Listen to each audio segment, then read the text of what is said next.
Durante infinitas gerações, eles correram livremente pelas planícies do mundo, das montanhas de Montana às estepes da Mongólia, das savanas do Quênia aos desertos de Nevada. Domando sua força, os homens construíram sociedades sobre o dorso dos cavalos e cavalgaram para conquistar nações. Usamos cavalos para testar a resistência, a nossa e a deles. Para satisfazer nossa paixão pelo poder e emoção, pela velocidade e coragem. Estas qualidades que admiramos e exploramos são apenas o começo da maravilha que é o cavalo.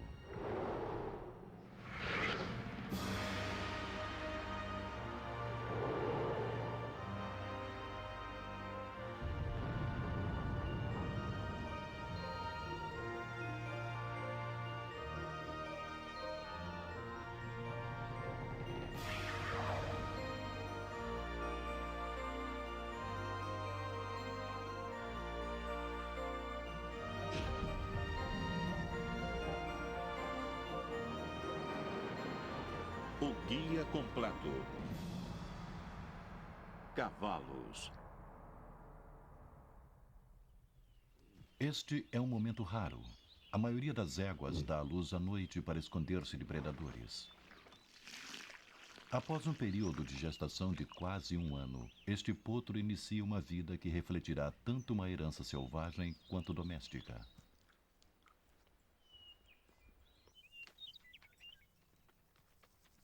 Em uma hora, a maioria dos potros recém-nascidos está de pé e movendo-se. Em poucos dias, pernas trêmulas se tornarão fortes e este bebê começará a exibir a mais famosa herança de seus ancestrais, a velocidade.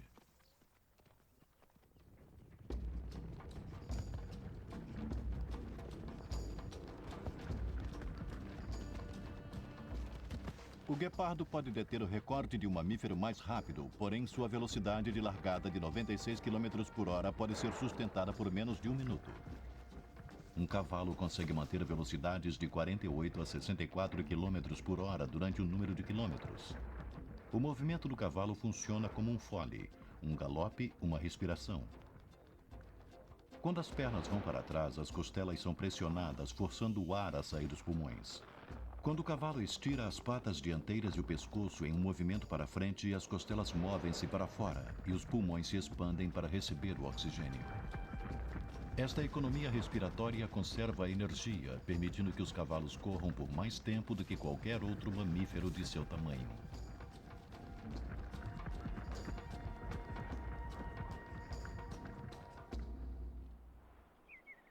A conservação de energia é essencial quando os cavalos pretendem completar esta corrida de resistência tão difícil de 160 km sobre as montanhas de Sierra Nevada, na Califórnia. 200 cavalos competem no Tevis, o Ironman dos eventos de resistência equinos, embora geralmente seja vencido por uma mulher com uma carga exigida de pelo menos 74 quilos, os cavalos devem navegar por rochas perigosas, trilhas empoeiradas e temperaturas de 37 graus, enquanto mantêm uma velocidade média de quase 15 km por hora. Mais de 75% dos vencedores são cavalos árabes, criados para viajar longas distâncias rapidamente. Marsha Smith, cavalcando um árabe chamado Elvis, venceu a corrida deste ano em 14 horas e 36 minutos. Ontem foi um dia muito especial e ele e eu nos sentimos muito bem o dia todo. Sei exatamente como ele está se sentindo. Posso sentir a impulsão nas patas de trás. Só que ele não gosta de subir, ele reduz, mas quando peço para trotar, sinto a impulsão e sei que ainda está forte e se sente bem. Este terreno desafiador só é pisado por cavalos maduros de 5 anos ou mais. O bem-estar dos cavalos é a principal preocupação dos cavaleiros e dos organizadores da corrida. 11 postos de checagem de veterinários ao longo da trilha permitem que o cavalo e a pessoa se reidratem. Há 2 paradas de descanso obrigatórias, onde todos devem esperar 1 hora para poderem partir novamente. Os cavalos devem retornar a um batimento cardíaco de 64 por minuto, ou ainda melhor, em 30 minutos, ou não poderão mais prosseguir na corrida. O oxigênio disponível para músculos e órgãos é essencial para resistência e velocidade. Os cavalos desenvolveram um sistema que aumenta a oxigenação. O baço, que armazena células vermelhas extras no sangue, é proporcionalmente 2/3 maior em cavalos do que em outros mamíferos. A atividade física produz a adrenalina, que libera as células sanguíneas extras, quase duplicando-as na circulação. E, portanto, o aumento de oxigênio na corrente sanguínea. É o sistema legal da natureza de doping no sangue. Nos homens, o doping do sangue deveria ser criado artificialmente. Bastante ilegal. A estamina extra do cavalo leva os cavaleiros a trilhas mais íngremes. Não faz muito tempo, a estamina equina revolucionou o modo como os homens viviam suas vidas cotidianas. Sobre o dorso dos cavalos, conquistamos nações, movendo-nos mais rápido e mais longe do que a pé. Para estas montarias militares, a guerra era só coragem, sem glória. Eram jogadores essenciais na guerra civil e, mesmo na era das máquinas, 1.500.000 cavalos participaram da Primeira Grande Guerra. 1/3 morreu. A maioria dos sobreviventes foi morta após, para a comida. Hoje, os cavalos raramente são usados em combates, porém são indispensáveis em outras tarefas. Na neve profunda, cavalos de tração são a melhor maneira de levar o feno para o gado faminto. Esta dupla de belgas pesando 900 quilos cada pode puxar até 5 vezes o peso do seu corpo. O equivalente a um homem arrastando uma carga de 450 quilos. Em resposta ao clima frio do norte da Europa, os cavalos maiores evoluíram. Todos são chamados de sangue frio, como os belgas. No século XVIII, o cruzamento com outros sangue frio criou Clydesdales da Escócia. Uma versão menor. O elegante frisão era o cavalo de guerra para todos os fins nas cruzadas. O Oriente Médio e a África do Norte produziram o sangue quente. O mais antigo é o árabe, menor, mais leve, extraordinariamente adaptado à vida no deserto. A mistura dos sangues frio e sangues quente produziu o sangue morno, como o holandês sangue morno.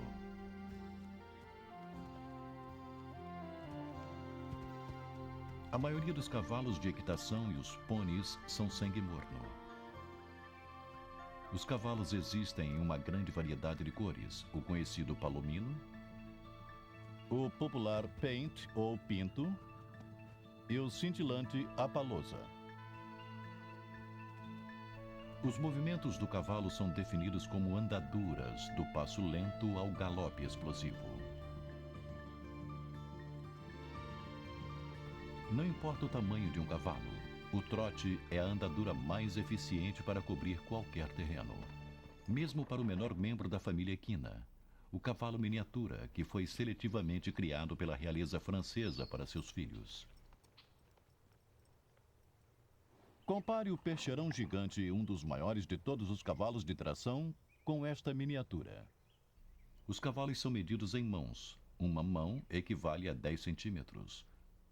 O percheron tem 18 mãos de altura, 1,94 m na cernilha, enquanto a miniatura tem apenas 7 mãos, pouco mais de 60 centímetros. A maioria dos outros cavalos está entre os dois, como estes tranquilos quartos de milha. Especializados em trabalho de fazenda, os quartos de milha são a raça ideal para o lançamento do laço. Os quartos de milha foram criados para largadas explosivas e podem correr 1/4 de milha em pouco mais de 15 segundos.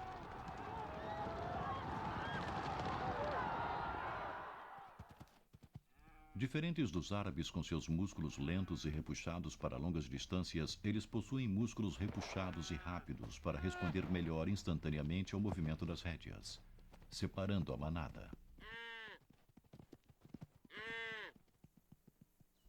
Este puro sangue tem tanto velocidade quanto força, uma necessidade para a montaria acrobática.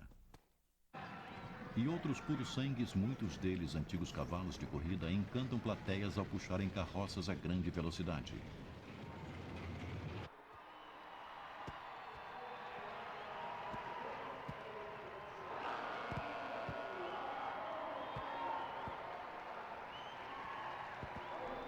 Alguns cavalos de rodeio foram seletivamente criados por sua habilidade e desejo de lançar o cavaleiro de seu dorso poderoso.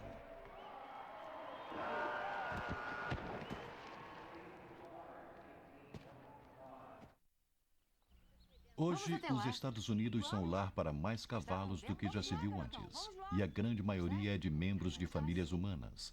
Cavalos de prazer para cavalgadas por trilhas e companheirismo, não menos reverenciado hoje do que há um milênio.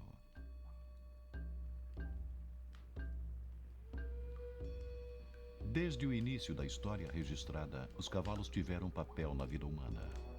Eternizando-os nas paredes das antigas cavernas, as pessoas representaram os cavalos que tanto caçavam como seu alimento, como os reverenciavam. Descendentes dos cavalos das paredes das cavernas, os mais antigos cavalos vivos recentemente voltaram a seu lar ancestral. A reintrodução do cavalo Przewalski pode ser uma das histórias de sucesso da conservação moderna. Levados à extinção no mundo selvagem, os cavalos criados em cativeiro foram levados de volta à Mongólia. O povo nativo os chama de Taki. Taki são marcados primitivamente com listras dorsais e pernas com ranhuras como zebras. Suas crinas únicas e eretas são incrivelmente parecidas com as dos cavalos desenhados nas paredes das cavernas. Os cavalos vivem em grupos familiares chamados de bandos, éguas, um garanhão dominante e seus filhotes. A maioria dos potros será desmamada antes de completar um ano, mas há exceções. Esta égua permite que sua potranca recém-nascida, seu potro de 1 ano e seu potro de 2 anos mamem. O garanhão do bando chama-se Khan, em honra ao famoso conquistador mongol. Em poucos dias, sua liderança inquestionável será desafiada. Novos Taki estão chegando em um transporte vindo de Moscou.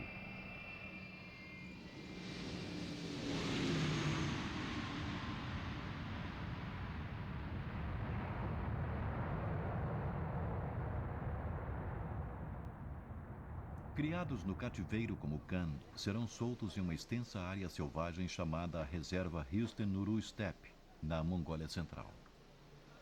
A reserva de 53 hectares é bem diferente dos confinamentos dos pequenos pastos europeus e das baias de transporte estreitas de madeira.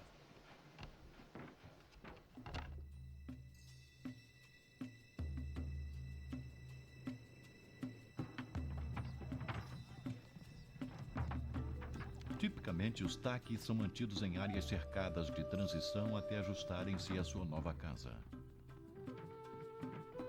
No entanto, um garanhão do bando, Turken, e suas 3 éguas são liberados diretamente na área selvagem.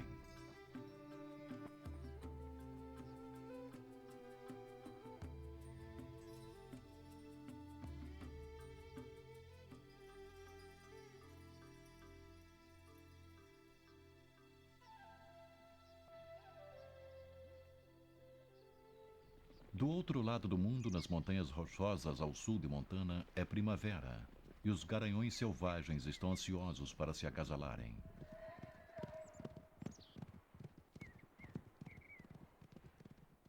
Os garanhões do bando estão em alerta total, vigiando atentamente suas fêmeas. Um rouba uma égua e seu potro do bando, mas rapidamente recua quando o garanhão do bando ataca.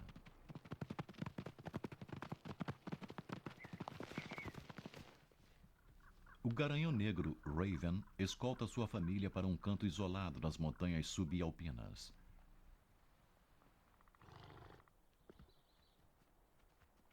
Ele está com um potro recém-nascido em seu bando, e a mãe do recém-nascido está no cio.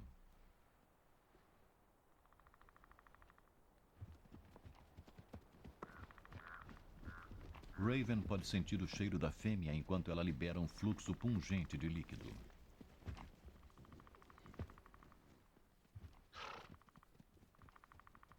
Seus dois filhos, ainda jovens, tentam espelhar o comportamento de seu pai, observando e aprendendo. Os garanhões parecem aprender muito sobre o que está acontecendo através do cheiro. Este macho solteiro deixa seu cartão de visitas sobre o topo de outro, sinalizando que este é seu território também. É possível que os garanhões possam reconhecer a saúde e a potência dos rivais através das pilhas de estrume. Os jovens machos expulsos de seus bandos por seus pais podem preocupar os garanhões mais velhos, embora a maioria ainda seja jovem e inexperiente demais para ser uma ameaça real. Alguns líderes parecem gostar de brincar de luta com os machos mais jovens. Porém, essas brincadeiras são geralmente entre seus pares. A maioria dos garanhões precisa ter pelo menos 6 anos de idade antes de ser forte o bastante para competir pelas éguas. Assim como o bando familiar tem uma ordem social, o mesmo ocorre com os grupos de solteiros. O garanhão alazão de 5 anos é superior ao potro branco de 2 anos e entra na água primeiro, sutilmente afirmando sua autoridade.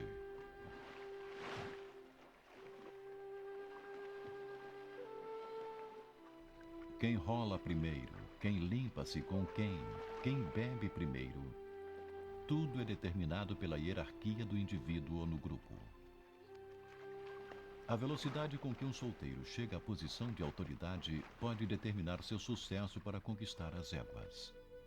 Raven é um dos garanhões mais dominantes da montanha.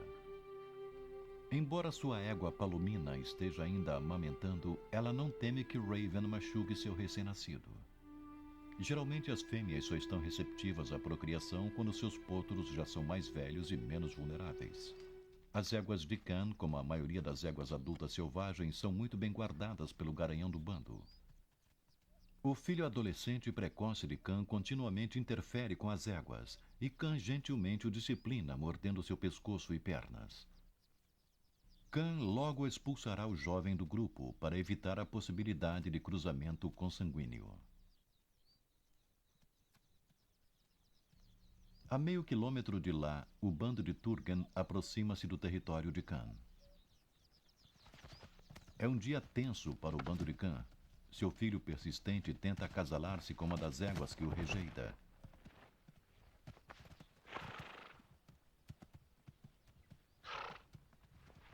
Este fato desencadeia um caso raro de briga entre fêmeas.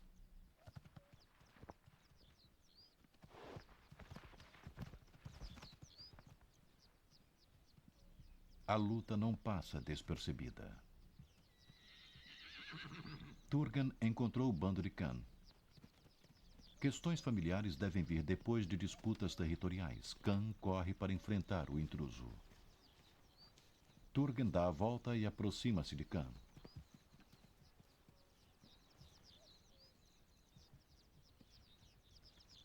Enquanto as éguas de Turgan aguardam no topo, Turgan provoca uma briga, testando o garanhão menor.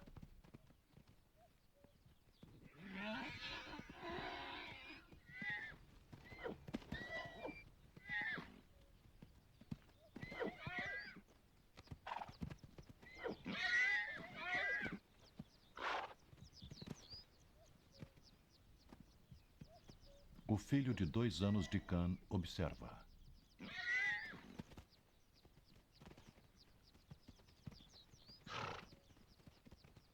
A rápida batalha termina com Khan em aparente retirada.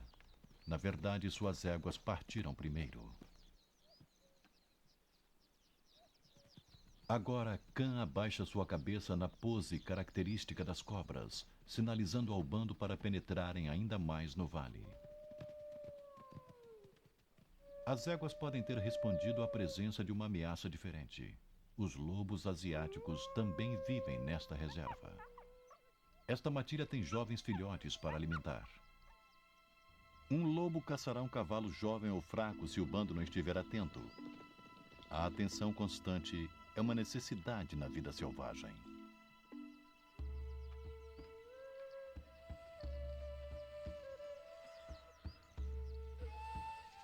O povo nômade que uma vez domou os cavalos Taki vivem nas extremidades da reserva.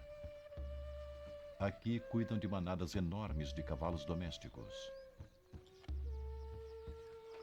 Os nômades são uma das últimas culturas remanescentes de cavalos na Terra. Eles podem ter sido as primeiras pessoas a domesticarem os cavalos há cerca de 6.000 anos. As crianças aprendem a montar antes de aprenderem a andar.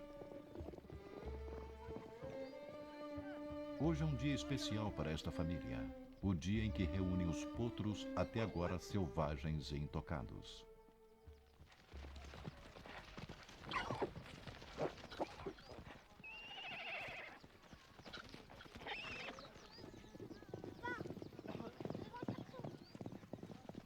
Os cavaleiros usam uma vara longa e flexível com um laço na ponta chamado de urga para prender o potro. Uma vez pegos, os potros são deitados e encabrestados, depois amarrados a uma corda baixa. Suas mães voltam voluntariamente e param ao lado deles, permitindo até que sejam ordenhadas. O leite das éguas é fermentado em uma bebida tradicional chamada airak, servida em comemoração à independência da Mongólia.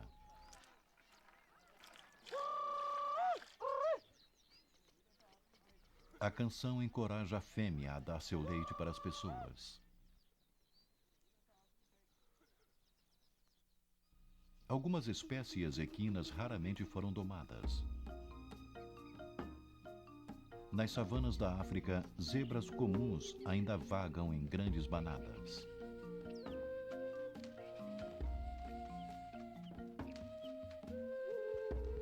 Compartilham dos pastos com uma variedade espetacular de famílias de animais.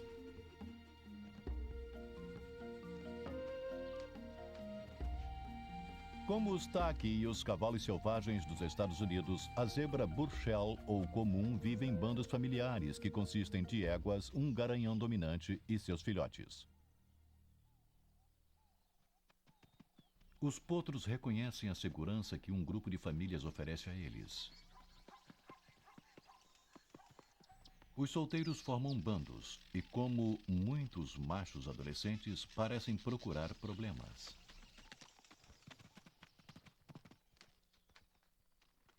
Os bandos se unem para irem até a água. A segurança em número e as listras uniformes torna difícil distinguir um único indivíduo. A tarefa do leopardo de encontrar a zebra fraca ou descuidada torna-se ainda mais difícil. As zebras estão alertas, sabem que a água atrai os predadores, bem como as presas sedentas.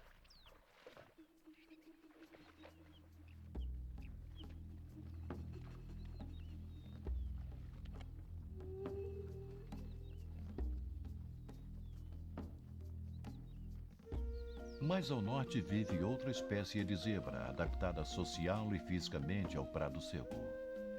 Com muitas listras estreitas, as greves são algumas vezes chamadas de zebras listras de alfinete.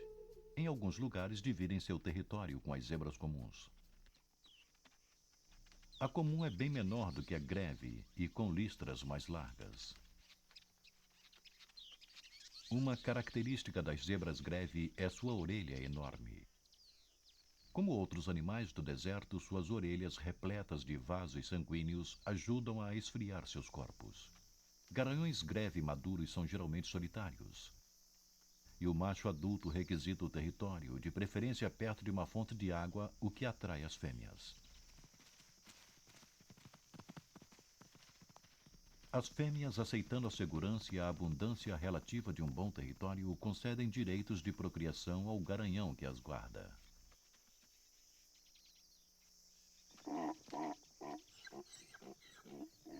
Os machos adultos em territórios menos atraentes devem contentar-se em protestar. Uma fêmea no cio é melhor identificada através do comportamento ardente familiar. A fêmea pisca a vulva, uma indicação visual de que está pronta para o acasalamento. Antes de aceitar seu convite, o garanhão deve primeiro limpar seu território de rivais em potencial.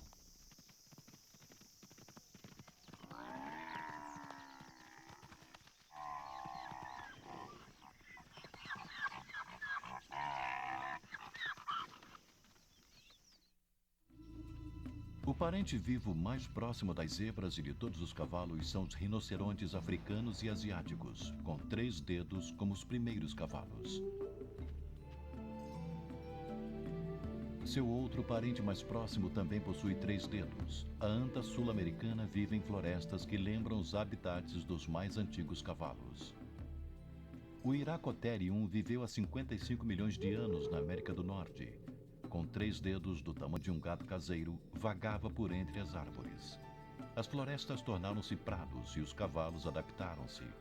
As pernas alongaram-se, os dedos laterais gradualmente encolheram e os cavalos começaram a correr com mais velocidade sobre a ponta do 3º dedo. E temos o nosso cavalo pré-histórico, também conhecido como Equus O primeiro simplicidens. cavalo moderno, Equus simplicidens, tem um dedo sólido, o casco. Coexistiu com espécies de cavalos de dedos múltiplos na América do Norte. Há 3 milhões e meio de anos, um bando de Equus simplicidens morreu em uma estiagem. Enterrados perto de uma fonte de água, seus ossos revelam sua história.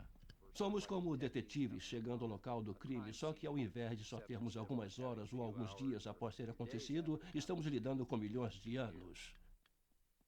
O que temos aqui é uma concentração de ossos em um local, o que inclui muitos crânios e mandíbulas. Esta é uma mandíbula inferior de um jovem. Temos um indivíduo um pouco maior aqui. Esse é o crânio de uma fêmea. E aqui temos a mandíbula de um garanhão. E como podemos saber que um garanhão é pelo canino maior ou presa bem aqui. Isso não existe nas fêmeas, e essa é uma das maneiras em que podemos distinguir os machos das fêmeas. É bastante raro encontrar muitos indivíduos de tantas idades diferentes e dos 2 sexos preservados em um único local de fósseis. Um padrão familiar emerge enquanto os ossos são liberados da rocha. A posição deles na morte revela a estrutura de sua sociedade. Socialmente, achamos que é mais como os cavalos modernos e as zebras Burchell, onde você tem um garanhão dominante com um harém de um número de fêmeas com as quais procriava, e que estava mais interessado em defender as fêmeas porque havia muito alimento disponível. Da América do Norte, o Equus simplicidens cruzou a terra para a Ásia, Europa e África. Uma vez domesticados, foram retornados ao hemisfério de seu nascimento.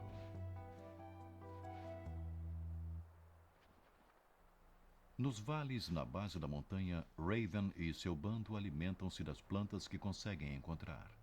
Os cavalos sobrevivem com dietas que matariam de fome mesmo o gado mais saudável. Em sua diversidade de alimentação está sua habilidade para viver praticamente em qualquer lugar. Curs da Índia podem viver em planícies salgadas, onde alimento e água são raros. No sudoeste americano, burros alimentam-se de plantas lenhosas de um deserto semiárido. Cavalos selvagens em algumas ilhas na costa leste dos Estados Unidos aprenderam a sobreviver das plantas salgadas que crescem na água salobra. Estas zebras estão se alimentando de capim, não a parte suculenta adorada pelos animais selvagens, mas dos ramos repletos de celulose que outros ungulados evitam. Sua capacidade para digerir alimentos duros está em um órgão chamado ceco. Encontrado onde o intestino delgado junta-se ao grosso, possui uma bactéria e protozoário que extraem os nutrientes da celulose sem a necessidade de ruminar. Portanto, os equinos não precisam usar seu tempo parados para ruminar seu alimento. Cavalos comem uma grande variedade de plantas, porém uma égua precisa ensinar ao seu potro o que é comestível, inclusive a hora certa para aproveitar as flores lupulinas. Ingeridas na hora errada podem ser venenosas. É possível que os cavalos se automediquem com as plantas. Amostras fecais mostraram este garanhão do bando com vários parasitas que ameaçariam sua vida. No entanto, 6 meses depois, amostras provaram que estava quase livre destes parasitas. Certamente os cavalos buscam minerais para incrementar sua dieta, encontrando sozinhos os suplementos que fornecemos para nossos cavalos domésticos. O sabor e o cheiro indicam os locais de minerais valiosos, que as fêmeas parecem frequentar mais do que os machos, especialmente quando estão amamentando seus filhotes.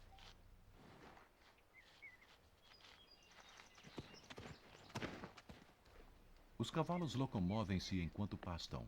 O movimento ajuda na passagem da comida rapidamente pelo seu sistema. Quase 40% do que comem é expelido sem ser processado.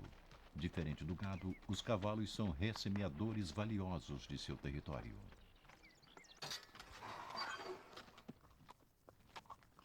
Cavalos domésticos mantidos em estábulos fechados podem ter sérios problemas de digestão, incluindo úlceras debilitantes.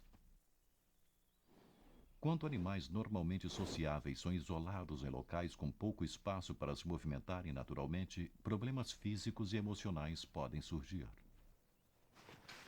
Na Califórnia, a doutora Evelyn Heng treina cavalos para fazerem testes básicos de inteligência que possam fornecer pistas para uma compreensão do porquê alguns animais domésticos demonstram comportamentos não saudáveis. O que fazemos no Instituto de Pesquisa Equina é estudar a ordem principal aprendendo as habilidades do cavalo. Nós observamos como eles pensam e resolvem problemas e tentamos ver como eles representam esse mundo. Os cavalos aprendem muito com golfinhos, chimpanzés e homens. Eles fazem escolhas baseadas em experiências aprendidas. Coco aprendeu a selecionar brinquedos que estão dispostos em nível de importância. Uma resposta correta a faz receber um alimento como recompensa. Voluntários colocam aleatoriamente brinquedos selecionados sobre a cerca. Coco determina corretamente que neste grupo a bola é mais importante do que o bastão ou a frigideira. Ela escolhe corretamente 90% das vezes, mesmo após um prazo de vários meses. Os cavalos não são burros. As pessoas algumas vezes não dão muito crédito a eles, mas há muita coisa passando pela mente deles. Eles estão realmente fazendo coisas incríveis. Cavalos, como crianças, percebem inconsistências em padrões. Pedem a Ellie para determinar qual objeto que não pertence a I. Ela corretamente escolhe o triângulo.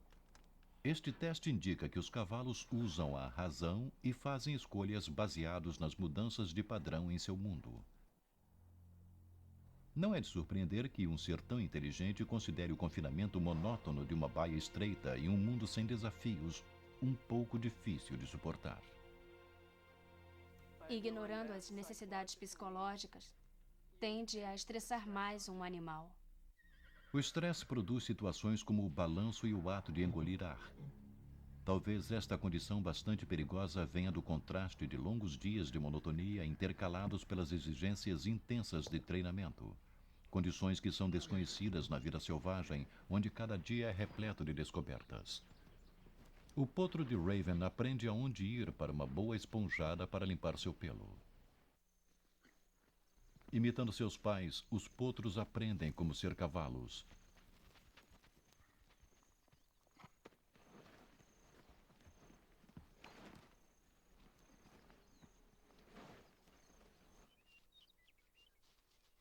Observam os adultos interagindo e imitam o comportamento alentador. Aprendem por experiência que a limpeza mútua alivia a tensão.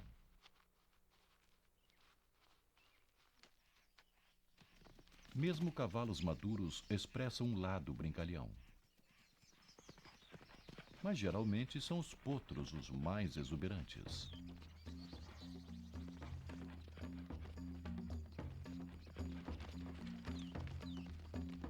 A brincadeira é um sinal de inteligência e a diversão dos potros por todo o mundo.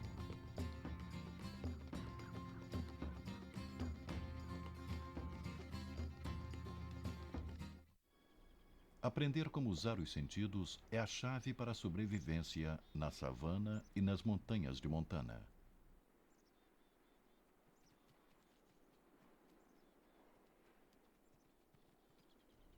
Raven aproxima-se de um animal desconhecido, erguendo sua cabeça para focalizar melhor o garanhão solteiro cinza do outro lado do vale. Os olhos grandes dos cavalos ajudam a ver mesmo com pouca luz. Embora não tenham certeza com que acuidade enxergam objetos distantes, cada movimento é rapidamente percebido. Um potro precisa aprender agora a coordenar sensibilidade aguda com o movimento, em campo bem maior de visão do que os dos homens. Os cavalos têm quase 360 graus de campo de visão, quase um círculo completo. Este jovem puma, esperando capturar um potro descuidado, precisa manter-se bem escondido e, se possível, contra o vento para evitar ser descoberto.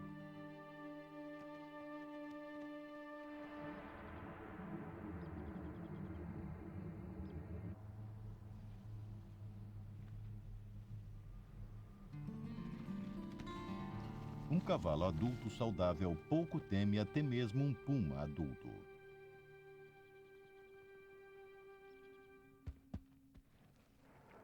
Na parceria homem-equino, pedimos aos nossos cavalos para realizarem coisas que a natureza nunca pretendeu para eles. Cavalos selvagens não precisam saltar cercas apenas por diversão. Sua capacidade visual torna o salto voluntário um desafio, já que seus únicos pontos cegos estão diretamente diante de seu focinho e diretamente atrás do rabo. Aproximando-se de uma cerca, o obstáculo é focalizado mais objetivamente para o membro humano da equipe.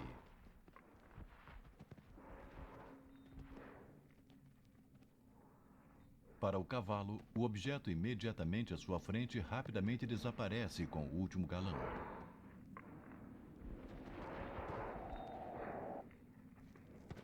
Saltar é uma parceria. O cavaleiro depende da força e da agilidade do cavalo. O cavalo beneficia-se dos sinais físicos do cavaleiro e de sua própria memória da pista. Competição com obstáculos, um dos esportes equinos mais exigentes. O nível de excitação é comparado ao perigo inerente e ilustra como as exigências que impomos sobre os cavalos domésticos geralmente os colocam em grande risco.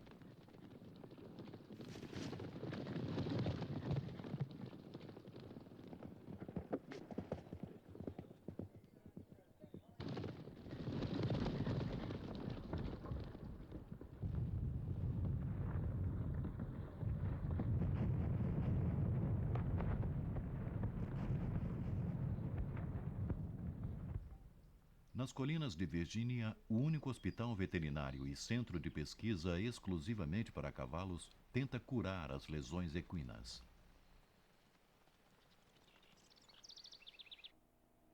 O Centro de Pesquisa Equina Morven Park possui uma das mais avançadas ferramentas para detectar doenças ou lesões. O scanner nuclear pode ver problemas geralmente antes dos sintomas serem notados. Uma fissura no osso ou tumor invisível no diagnóstico padrão pode ser captado por estas imagens. Se diagnosticado com antecedência, até mesmo uma fratura de perna em potencial pode ser prevista e evitada. Algumas lesões são resultado de exercícios exagerados quando ainda jovens.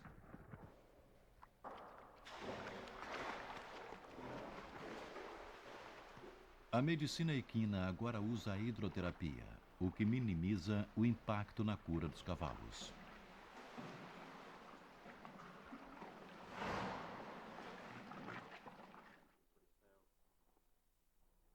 Ele tem problemas nas costas? Nem todas as práticas médicas contemporâneas são novas. Os veterinários estão voltando aos métodos mais antigos para curar seus pacientes equinos. Tem sido assim desde que ele tinha 4 anos. 98 a 99,5% dos problemas de desempenho que encontramos e problemas de comportamento têm a ver com uma dor. E os cavalos estão tentando fazer o seu trabalho, mas estão encontrando dificuldades. Quando este cavalo campeão não pôde trabalhar de modo eficiente, seu dono levou para um veterinário, cujo arsenal médico incluiu tratamentos holísticos. A acupuntura existe há milênios, desde os médicos da antiga China. Agulhas são colocadas sem provocar dor em pontos específicos do corpo que atingem a área do problema. As agulhas alteram o fluxo de energia para a fonte da dor, curando assim as lesões e aliviando o estresse.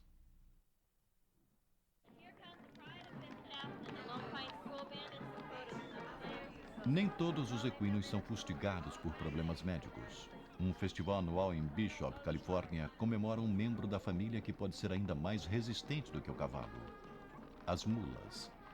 O nascimento híbrido de cavalos com burros tem uma história interessante. Se estudarmos essa história da mula, só neste país o que o exército fez com elas é inacreditável. Cargas de 113 quilos durante 32 quilômetros por dia durante 30 dias. Ia ser muito difícil obter esse tipo de trabalho de um cavalo.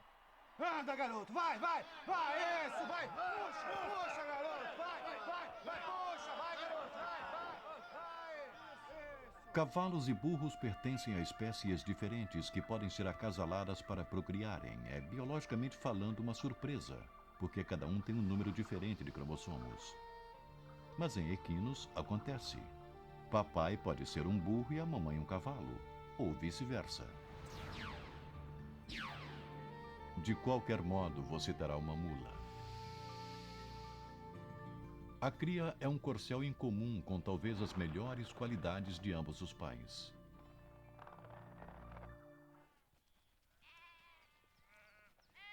Metade da equação mula-burros é empregada em uma atividade inesperada. Eles se tornaram pastores equinos, vigiando seu rebanho contra predadores. Diferente dos cavalos arredios que fogem do perigo, os burros mantêm sua posição e enfrentam um perigo em potencial.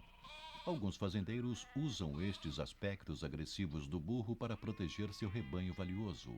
A fêmea Jenny permanece com as ovelhas, enquanto o macho mais agressivo Hardtack parte e enfrenta o coiote.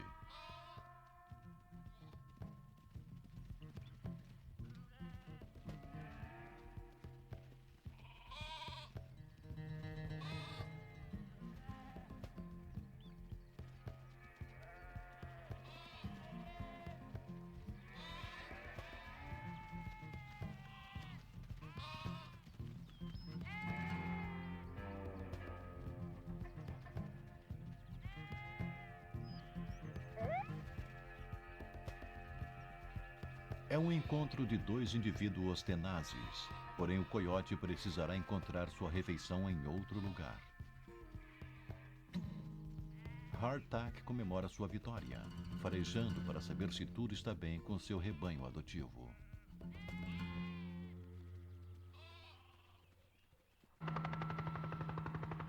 Porém, nem tudo está bem no mundo dos cavalos selvagens. O Bureau de Gerenciamento de Terras, uma divisão do Departamento do Interior, usa os cercos para controlar o número de cavalos selvagens em áreas públicas. Utilizando a própria estrutura social do cavalo como isca, um cavalo doméstico chamado Judas é liberado, levando seus primos selvagens traumatizados para os currais.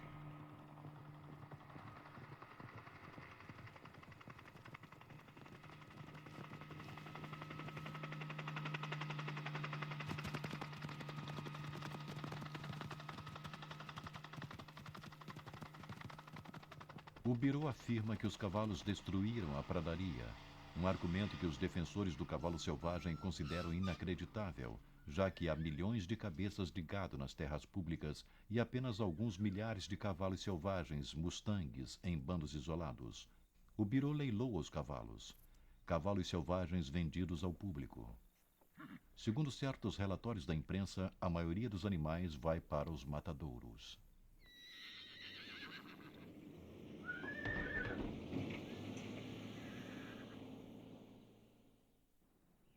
O bando de Raven escapou, desta vez. Geralmente famílias são separadas para sempre, alguns membros capturados, outros abandonados para sobreviverem sozinhos. Na savana africana, as zebras também enfrentam uma ameaça do gado, onde cada vez mais terras selvagens são usadas para a agricultura. Até a zebra grevy, que vive em áreas menos hospitaleiras, foi reduzida em números, de mais de 15 mil nos anos 70 para apenas 4 mil hoje, e 1.000 em zoológicos. Nesta velocidade, a extinção é inevitável.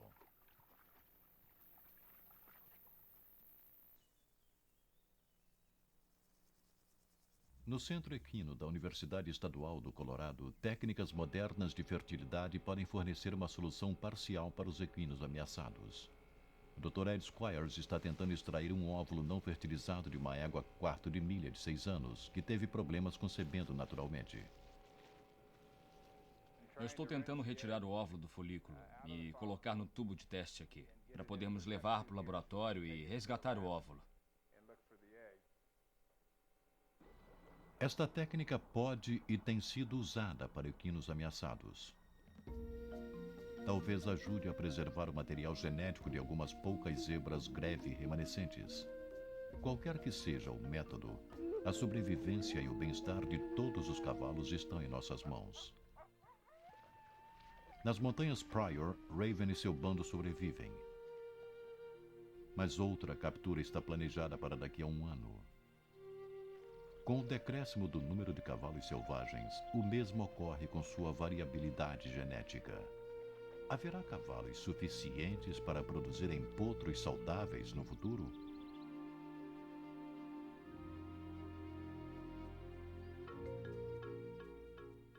Nas estepes da Mongólia, os Taki estão no desenrolar de uma renascença.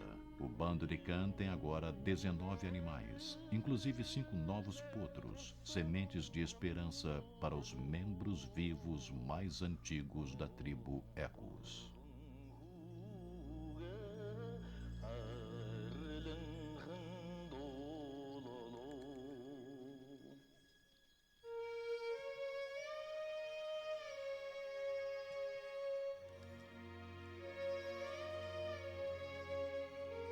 Versão brasileira, Herbert Richards.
É uma cena muito comovente, não acham? O primeiro encontro de um cãozinho com uma criança. O começo de uma amizade perfeita. Não há outras duas espécies na Terra que formem um elo tão profundo e duradouro. E como a maioria das grandes amizades, esta é, no fundo, um mistério. A família canina inclui alguns dos mais ferozes predadores do mundo. Mas os cães de alguma forma deram um pulo para os nossos colos. Tornaram-se nossos amigos de brincadeiras e nossos mais fiéis companheiros. Mas de onde vêm esses narizes frios e corações quentes? E como ficaram mais próximos de nós do que imaginávamos? Vamos descobrir os segredos da vida de um cachorro.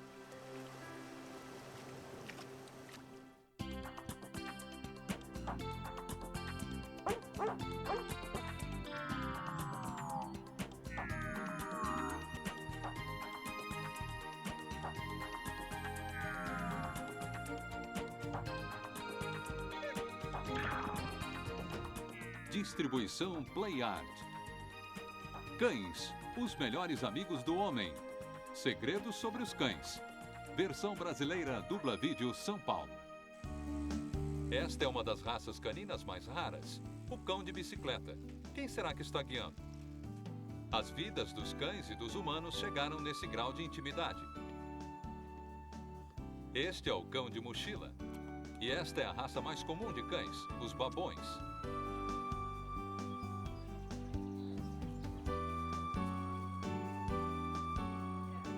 Tratamos os cães como membros da família e esperamos que façam quase tudo que a gente faz. E como em outras relações familiares, tendemos a não notar como esta relação é incomum, na verdade.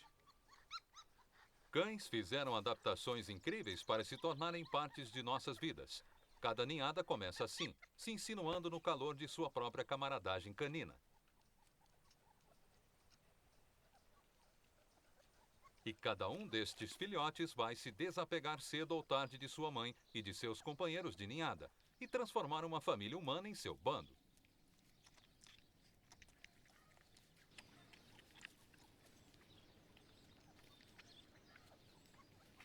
Precisam ser incrivelmente flexíveis em suas vidas sociais e até na forma de seus corpos. A razão das raças caninas serem tão diferentes entre si e de seus ancestrais canídeos é porque nós os modificamos para satisfazer nossas necessidades. Muitas vezes nem lembramos por que os mudamos. Criávamos originalmente Terrier escocês como bravos cães de caça ansiosos por escavarem raposas e texugos. Mas quando um Terrier escocês moderno expressa sua herança esburacando parques públicos, nós damos bronca neles. É o que os cães chamam de dissonância cognitiva. Deve ser meio confuso. Mas os cães fielmente se adaptam às nossas necessidades e veem ao mundo através de nossos olhos. Podemos criá-los para cuidar de ovelhas, mas cuidarão de gansos se nós quisermos.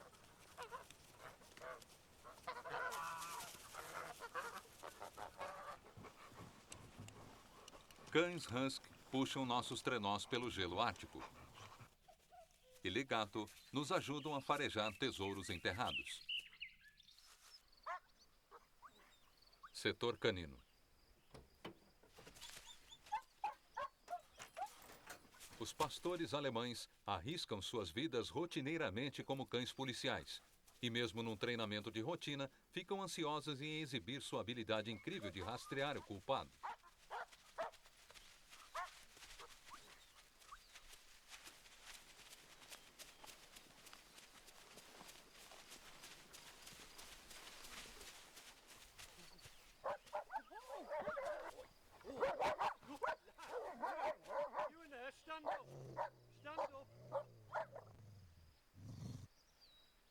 Nós, humanos, a princípio começamos a criar cães por suas habilidades como caçadores. Criamos sitters ingleses para esgueirar-se e nos mostrar onde está nosso jantar. Retrievers para ajudar a caçar aves aquáticas. Eles ficam mais felizes na água do que no chão.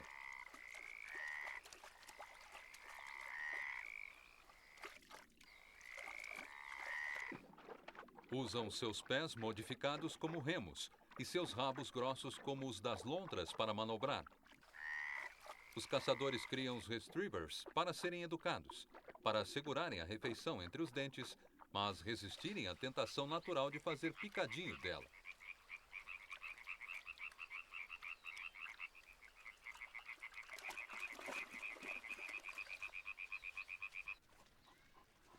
Criar retrievers para que sejam gentis os tornaram naturais animais de estimação.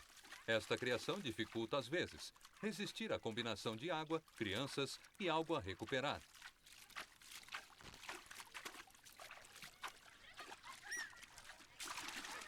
Mas o retriever é famoso por ser inteligente e dócil e traz o veleiro a salvo para o porto.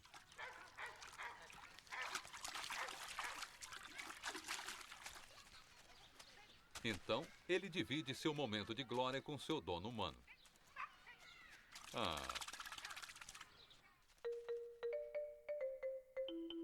Todos os cães pertencem à mesma espécie, Canis familiaris. Mas nós os criamos seletivamente de modo que existem agora mais de 450 variedades diferentes. Cada uma com suas características, umas boas, outras nem tanto. Os Terriers tendem a ser hiperativos, principalmente os West Highlanders. Os Bassets, por sua vez, são os cães mais preguiçosos do mundo. Ou talvez seja o Blonde Round, ou Bulldog. Os Dobermans estão entre as raças mais obedientes, como os Poodles, ou os pastores alemães. Outras raças rebeldes ignoram nossas ordens e nem se incomodam a dizer: tá bom, tá bom. Há uma raça para quase todas as situações. Algumas tendem a latir mais e são melhores cães de guarda. outras te deixam dormir. Umas dão belos quadros. E outras são perfeitas para brincar. Criação não é tudo, claro. Como nós, cada cão tem sua própria personalidade. Uns são fiéis às tendências de sua raça, outros variam. E são espertos para aprender todo tipo de truque novo, como um abraço aéreo.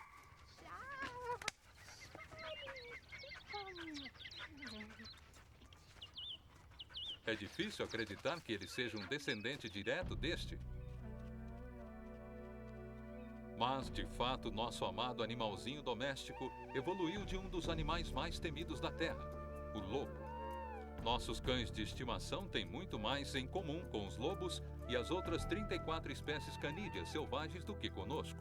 Então, a chave para entender como nós, humanos, fizemos um elo tão íntimo com eles é entender como os canídeos vivem na natureza.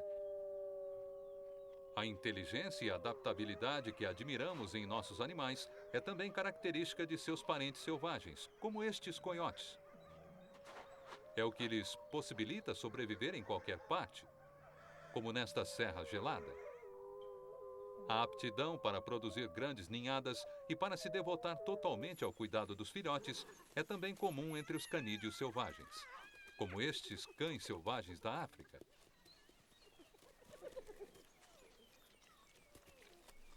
Os canídeos também conseguiram colonizar quase toda a superfície da Terra, inclusive o Ártico, e desenvolveram tamanhos e formas para se adaptarem a todos os habitats.